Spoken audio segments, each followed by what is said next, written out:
अस्सलाम वालेकुम। इस वीडियो में हम बात करेंगे schwannoma की। अब what is schwannoma? It is basically a benign tumour which exhibits Schwann cell differentiation. Basically ये श्वान सेल से अराइज कर रहा होता है, श्वान सेल से वो होता है, ओरिजिनेट करता है and arises directly from the peripheral nerves. Peripheral nerves के साथ साथ ये और किन किन जगहों से अराइज कर सकता है? ये जो क्रेनियल नर्व रूट्स होती हैं और जो स्पाइनल नर्व रूट्स होती हैं वहाँ से भी ये अराइज कर सकता है। schwannoma जो होता है it is basically a component of NF2। NF2 is your autosomal dominant disorder which is your neurofibromatosis type 2। And ये देखा गया है कि schwannoma में बेसिकली होता क्या है, इनएक्टिवेटिंग म्यूटेशन हो जाती है NF2 जीन की which is present on chromosome 22। अब सिंस NF2 जीन की वो हो जाती है, इनएक्टिवेटिंग म्यूटेशन हो जाती है, उसकी वजह से होता क्या है, जो NF2 जीन का जो प्रोडक्ट होता है, जो प्रोटीन का प्रोडक्ट होता है, वो फॉर्म नहीं हो पाता। और वो प्रोडक्ट कौन सा होता है? वो होता है मर्लिन। मर्लिन का नॉर्मली काम क्या होता है? मर्लिन का एक काम होता है कि through the interactions from actin cytoskeleton, के थ्रू द यूज या through the involvement of actin cytoskeleton, basically merlin क्या कराता है? It participates in the regulation of several key signalling pathways which are involve in cell in the control of cell shape, cell growth and cell adhesion. तो since जब merlin नहीं बनेगा, ये function Merlin का याद रखना है, ये सारे फंक्शन जो हैं वो प्रॉपर्ली नहीं हो पाएंगे। अगर हम मॉर्फोलॉजी की बात करें तो ये schwannomas जो होते हैं they are well circumscribed encapsulated masses, benign tumour है क्योंकि, and they are attached loosely to the associated nerve without invading it which is why it is advantageous. Because इसमें हो कर है, नर्व में अराइज कर रहा है, नर्व से अटैच हुआ है लेकिन नर्व को इन्वेड नहीं कर रहा, तो हैंस हम इसकी ट्रीटमेंट के लिए उसको आराम से रिसेट कर सकते हैं without sacrificing the function of a nerve. Nerve का फंक्शन जो है वो डिटेरियोरेट नहीं होगा, इसको ईजिली रिसेट किया जा देता है, या इसको ईजिली मतलब रिसेट हम कर देते हैं। ग्रॉसली किस तरह नज़र आते हैं? फर्म ग्रे मैसेज मिलते हैं। और माइक्रोस्कोपिकली किस तरह नज़र आता है? माइक्रोस्कोपिकली बेसिकली हमको मिक्सचर मिलता है डेंस और लूज एरियाज़ का, जिनको हम एंटोनी ए और एंटोनी बी कहते हैं। ये दो एरियाज याद रखने होंगे। एंड ये क्या कहते हैं, पूछा जाता है। इस तरह के हमको नज़र आते हैं एंटोनी ए सबसे जो डेंस एरिया, और एंटोनी बी। और कभी कभी ऑस्पीस में यही फ़ोटो माइक्रोग्राफ रखी जाती है, तो इसको मैं अभी इसके थ्रू भी इन डिटेल पढ़ा दूंगा।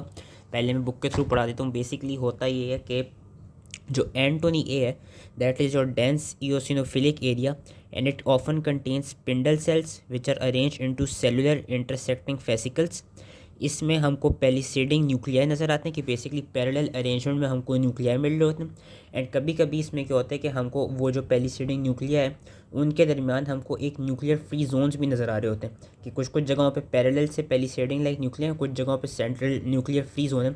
And this type of appearance is known as Verocay body. ये याद रखना होगा कि Antoni A it is a dense eosinophilic area, इसमें पेलिसेडिंग न्यूक्लिया मिलते हैं एंड इसमें हमको वेरुके बॉडीज़ की फॉर्मेशन मिलती है।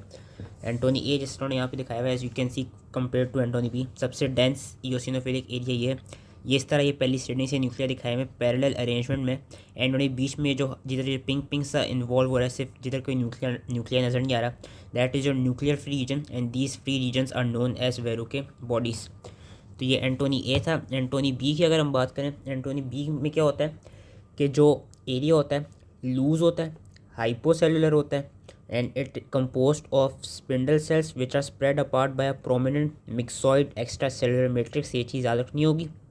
एंड इसमें हमको ये क्या कहते हैं मिलता है कि there is presence of a spindle. जो श्वान सेल्स होते हैं, Schwann cells are basically characterised by the presence of spindle elongated nucleus with a wavy or buckled shape.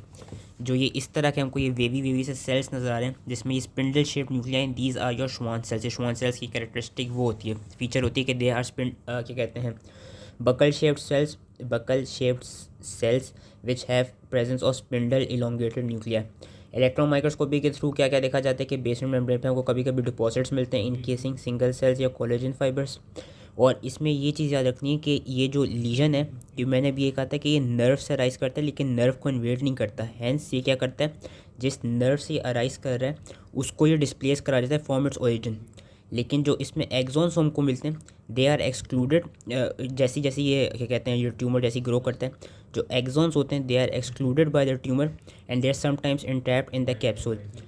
अगर हम इम्यूनोस्टेन की बात करें तो हमको S100 इम्यूनोस्टेन के थ्रू ये वाला क्या कहते हैं जो श्वानोमा के लीजन्स हैं ईजिली आइडेंटिफाई हो जाते हैं। कभी कभी ये होता है कि हमको श्वानोमास में न्यूक्लियर प्लियोमॉर्फिज्म नज़र आ रहा होता है, जेंथोमेटस चेंज नज़र आती है, वेस्कुलर हाइलाइजेशन, सिस्टिक चेंज और नेक्रोसिस नज़र आ रही होती है। अगर तो इनको इनकम्प्लीटली प्रॉपरली रिजेक्ट ना किया जाए, so these tumours can recur, लेकिन इनमें जो मेलिग्नेंट ट्रांसफॉर्मेशन होती है वो काफ़ी रेयर होती है। क्लिनिकल फीचर्स की अगर हम बात करें, मैं एक चीज़ बताना भूल गया था कि ये जो schwannomas होते हैं, we know कि they arise from peripheral nerves, we know they arise from the cranial nerve roots and spinal nerve roots, and ये भी देखा गया है कि जो हमारे schwannomas होते हैं, schwannomas यूजली, ये अभी मैं आगे क्लिनिकल फीचर में बताऊंगा, कभी कभी जो क्या कहते हैं ब्रांचेस होती हैं ट्राइजेमाइनल नर्व की, उनको भी इन्वॉल्व करते हैं। एंड जो हमारी क्रेनियल नर्व नंबर 8 होती है, वेस्टिबुलोकोकुलर नर्व, उसमें ये वेस्टिबुलर नर्व के कंपोनेंट को इन्वॉल्व करते हैं। ये क्लिनिकल फीचर्स में बात करें, schwannomas they cause symptoms by local compression of the involved nerve, or if they've increased in size, they cause a local compression of the adjacent structures like brainstem and spinal cord. Mostly जो schwannomas होते हैं, दे arise from या दे occur eight सेरेबेलोपोंटाइन angle, and वहाँ पे क्या होता है, वहाँ से वेस्टिबुलोकोकुलर नर्व निकल रही होती है, जो क्रेनियल नर्व 8, एंड उधर वो उसकी वेस्टिबुलर ब्रांच से निकल रहे होते हैं। एज अ रिजल्ट जो वेस्टिबुलर नर्व होती है उसका डैमेज हो रहा, मतलब डैमेज तो नहीं हो रहा होता, लेकिन उसकी वो ओरिजिन से हट रही होती है थोड़ा बहुत। हाँ, उसका कह सकते हैं कि वेस्टिबुलर नर्व के जो फंक्शन है वो डिटेरियोरेट कर रहे होते हैं। एज अ रिजल्ट हमको क्या क्या सिम्टम्स मिलते हैं पेशेंट में, हेयरिंग लॉस, टेनाइटिस और बैलेंस का लॉस हो रहा होता है। एंड सिमिलरली ये कभी कभी ब्रांचेस ऑफ ट्राइजेमाइनल नर्व को भी इन्वॉल्व कर देता है। ट्रीटमेंट इसकी सिर्फ सर्जिकल रिमूवल है, एंड इसमें ये देखा गया एक मिसनोमर से इसको रेफर किया जाता है। इसको कभी कभी लोग अकोस्टिक न्यूरोमा भी बुलाते हैं, लेकिन ये याद रखना कि it is not acoustic neuroma, because जो ट्यूमर सेल्स होते हैं they neither arises from the acoustic portion of nerve and not they are neuroma in क्या कहते हैं नेचर। तो schwannoma का बस यही था। आई होप ईजली समझ में आ गया हो। एंटोनी ए और एंटोनी बी का अच्छे से याद कर लेना, एंड थैंक यू।